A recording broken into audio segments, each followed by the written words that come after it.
Break के बाद आपका एक बार फिर से स्वागत है। आगे बढ़ेंगे और अब बात करेंगे स्वतंत्रता दिवस के मौके पर मनाए जा रहे कार्यक्रमों की। हरियाणा के अलग अलग हिस्सों में लोग आजादी के रंग में रंगे हुए नजर आ रहे हैं। आजादी का अमृत महोत्सव मनाते हुए हर घर तिरंगा अभियान के तहत प्रदेश में कहीं तिरंगा शोभा यात्रा निकाली गई, तो कहीं बुलेट पर सवार होकर महिलाओं की ओर से तिरंगा यात्रा निकाली गई, तो कहीं मंत्री विधायकों की ओर से तिरंगा फहराया गया।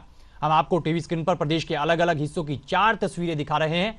कुरुक्षेत्र, फरीदाबाद, भिवानी और सिरसा में हर घर तिरंगा अभियान के तहत अलग अलग रंग देखने को मिले। जहां फरीदाबाद में हरियाणा महिला आयोग की चेयरपर्सन रेणु भाटिया ने महिलाओं पर आधारित तिरंगा यात्रा का आयोजन किया, जिसमें महिला पुलिस कर्मियों के अलावा कॉलेज टीचर्स और स्टूडेंट्स ने बढ़ चढ़कर हिस्सा लिया। इस तिरंगा यात्रा के अलावा भिवानी में कई संस्थाओं ने मिलकर 251 फुट लंबी तिरंगा शोभा यात्रा निकाली। इस शोभा यात्रा में विधायक घनश्याम सराफ समेत अन्य कई लोगों ने अपनी उपस्थिति दर्ज करवाई। वहीं कुरुक्षेत्र के ब्रह्म सरोवर पुरुषोत्तमपुरा बाग में आजादी के अमृत महोत्सव पर तिरंगा मार्च निकाला गया, जिसमें बीजेपी सांसद नायब सैनी और नगर परिषद अध्यक्ष ने हिस्सा लिया।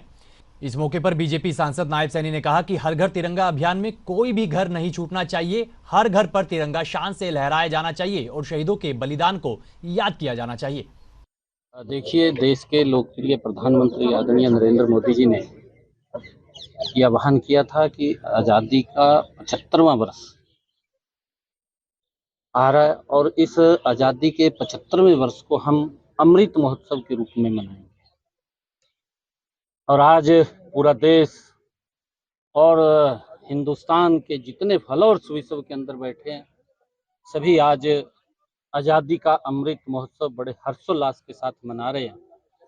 ये इसके लिए हमें बड़े खुशी की बात है कि उन क्रांतिकारी वीरों को, जिन्होंने इस भारत भूमि की आज़ादी के लिए हंसते हंसते अपने आप को फंदों को चूम लिया, ऐसे महान क्रांतिकारी वीरों को श्रद्धांजलि उनको याद करने का और इस आज़ाद पर्व को मनाने का हम सब के लिए बड़े गर्व का दिन है। देखिए, मैं एक बात कहना चाहूँगा कि हमारे देश के महान सपूतों ने, चाहे महात्मा गांधी जी के नेतृत्व में लाला लाजपत राय से लेकर के और लौह पुरुष सरदार वल्लभ भाई पटेल, इन्होंने राजनीतिक और सामाजिक लड़ाई लड़ी।